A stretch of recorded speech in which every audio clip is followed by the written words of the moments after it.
आज हम एक ऐसे सवाल पे बात करने जा रहे हैं जो ना सिर्फ मशरिक वुस्ता बल्कि पूरे खित्ते और दुनिया के मुस्तकबिल से जुड़ा हुआ है। अमरीकी अखबार न्यूयॉर्क टाइम्स के मुताबिक कल बहुत सारी चीजें हुई हैं as far as Chabahar is concerned and उसके बाद गवर्नमेंट ऑफ इंडिया की तरफ से भी कुछ स्टेटमेंट्स आए। चाबहार पोर्ट पर विदेश मंत्रालय ने बयान दिया, चाबहार पोर्ट से भारत का व्यापार जारी है। ये एक्सटर्नल अफेयर्स की मिनिस्ट्री की तरफ से जानकारी दी गई है। नहीं, वो चाबहार पोर्ट नहीं छोड़ेंगे। भारत को बिना शर्त अमेरिकी प्रतिबंध में छूट, चाबहार पर छूट 26 अप्रैल 2026 तक वैध। चाबहार के ऊपर कोर्स कल एक पूरा प्रोपेगेंडा चलाया गया कि भैया वी हैव लेफ्ट, पूरा बंद कर दिया हमने, ये कर दिया वो कर दिया, when we actually realise what it was. And ये प्रोपेगेंडा वो नो इट ऑल वाले जो हमारे हैंडल्स हैं उनकी तरफ से काफी प्रमोट किया गया। अमेरिका से इस मुद्दे पर बातचीत जारी है, ये भी विदेश मंत्रालय की तरफ से बताया गया है अपने बयान में। कौकब साहब, अमेरिका की जानिब से आप इसे एक इंतजामी फैसला समझते हैं या फिर आप समझते हैं कि पॉलिसी में एक बड़ी तब्दीली हो चुकी? देखिए, इंतजामी फैसला तो बिल्कुल है, इसमें तो कोई शुबा नहीं है, लेकिन अच्छा, इसमें थोड़ा सा इंपॉर्टेंट ये भी है कि अमेरिकन पर्सपेक्टिव क्या है। हमारे लिए बड़ी स्ट्रेटेजिक इम्प्लीकेशंस होंगी। चाबहार जो जहां इन्वेस्ट किया हुआ है उसके लिए प्रॉब्लम्स क्रिएट हो जाएंगे। जो हमें लैंड, जो हमें एक्सेस चाहिए, रूट एक्सेस चाहिए अफगानिस्तान और उधर जो land locked central Asian republics हैं, वो हमारा ख़त्म हो जाएगा। हालांकि ऐसी कोई बात नहीं है। ट्रंप यूरोपीय ममालिक को धमकी दे रहा है, फ्रांस, जर्मनी, इटली, जिसमें बरतानिया भी आ जाता है, कि अगर ग्रीनलैंड के मामले में आपने मुझे टक्कर देने का सोचा भी तो मैं आप सब पे 25% टैरिफ लगा दूंगा, सब पे एक्स्ट्रा टैरिफ लग जाएगा। 7 टाइम्स टैरिफ की बात कर रहा है। सो ऐसा बंदा जो ना दोस्त, मैं फिर उस पॉइंट को एस्टेब्लिश कर रहा हूं, ना दोस्त अरब ममालिक का मान रख रहा है, ना यूरोपीय ममालिक का मान रख रहा है। फिर हमने ऐसा क्या सौदा बेच दिया है? पाकिस्तान के कौन से मफादात बेच दिए हैं?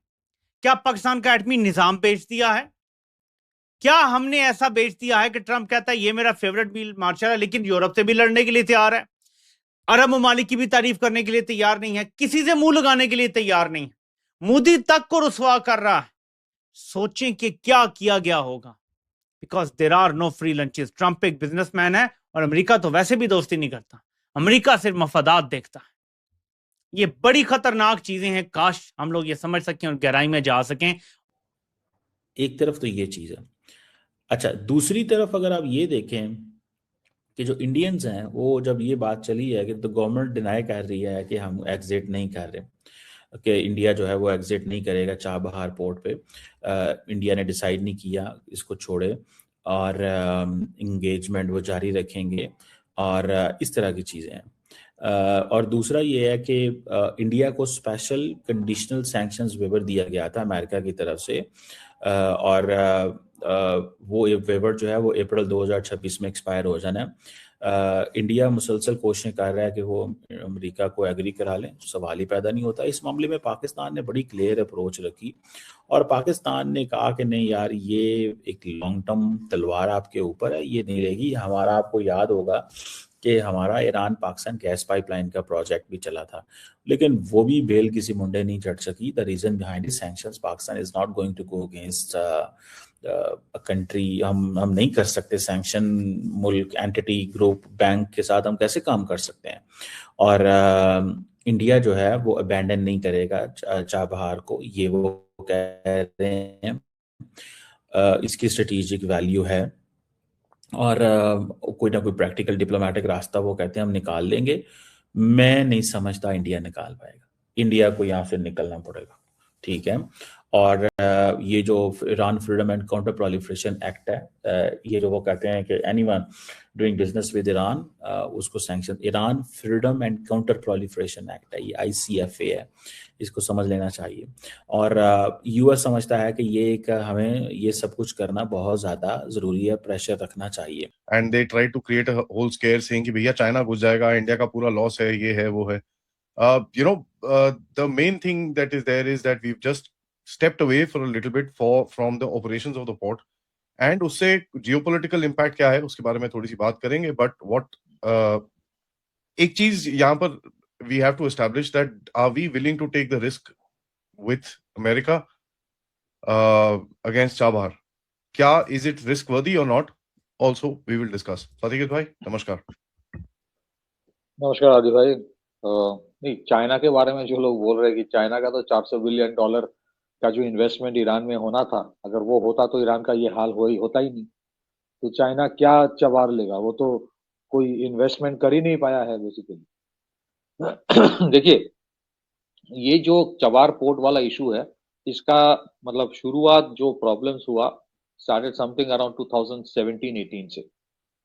उस टाइम जो वैसे पहले भी ईरान के ऊपर बहुत सैंक्शंस था यूएस का, काटसा वाला सैंक्शंस जब आया, countering American adversaries to sanctions act, उस टाइम हम मतलब as India we have been dealing with both Iran and Russia. हम दोनों से तेल लेते थे, हथियार लेते थे, मतलब हथियार ज्यादातर रशिया से और तेल बहुत बड़े तादाद में ईरान से आता था। नाउ काटसा सैंक्शंस जब आया और सबसे बड़ा उसका जो गाज गिरने वाला था वो S-400 के ऊपर था, तो इंडिया ने बोल दिया कि S-400 तो हम लेंगे और इंडिया रशिया के साथ कोई भी वेपन्स और वेपन्स डील हम बंद नहीं करेंगे। तो उसके बाद आप देखिए बहुत सारे डील्स रशिया के साथ हुआ। फ्रिगेट्स जो था तलवार क्लास बहुत सारे और लिया गया, AK-203 का डील हुआ, बहुत सारे मिसाइल दिया जाता है। Now then there was a trade off क्या है कि ठीक है, देन वी एग्रीड समवेयर, जो लगता है।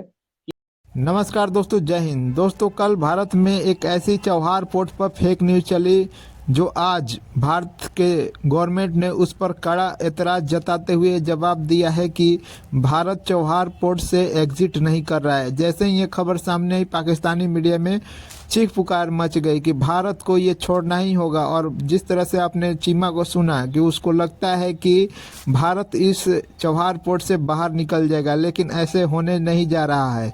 उसको ये लगता है कि ट्रंप अभी भारत के खिलाफ दबाव बनाने के लिए चौहार पोर्ट पर भी दबाव बना सकते हैं। तो भारत तो रसिया से तेल ना खरीदने के लिए भी दबाव बना रहे थे, क्या भारत ने रसिया से तेल लेना बंद कर दिया? यही बात है दोस्तों, जिस पर अगर 50% टैरिफ हो या 500% टैरिफ, अगर किसी के साथ हितों का समझौता भारत नहीं करता। दोस्तों, जिस तरह से अभी यह चल रहा है, भारत ने भी विकल्प तलाश लिया है, ईयू के साथ फ्री ट्रेड एग्रीमेंट भी कर रहा है। दोस्तों, वीडियो पसंद है तो वीडियो को लाइक करें, शेयर करें और चैनल को सब्सक्राइब करें। We will gradually reduce our intake of oil from Iran, तो वो ऑलमोस्ट 0 हो गया। एंड एज ए कंट्री आपके पास हमेशा ऑप्शंस नहीं होता है, you have to do some bargaining, some negotiation, some trade off. इसमें मतलब जितने सारे बयान बहादुर है वो सोचेंगे कि अरे देखो इंडिया ये कर लिया। No, sometimes you have to take a tactically or to withdraw. So उस टाइम इंडिया ने जो कंसेशन यूएस से लिया था कि ओवरऑल ईरान के साथ जो ट्रेड है ऑयल का, एनर्जी ऑपरेशंस जो था, उसमें we will not get into it anymore. But exception था वाज चबार के ऊपर एक कंसेशन, एक exemption from the sanctions US ने दिया था, और तब से in spite of sanctions Chabahar में इंडिया ऑपरेट कर रहा है। एंड इट हेल्प्स बिकॉज आपका डायरेक्ट एक्सेस होता है अफगानिस्तान में। And it has been working for quite some time. कहीं ना कहीं अमेरिका या वेस्ट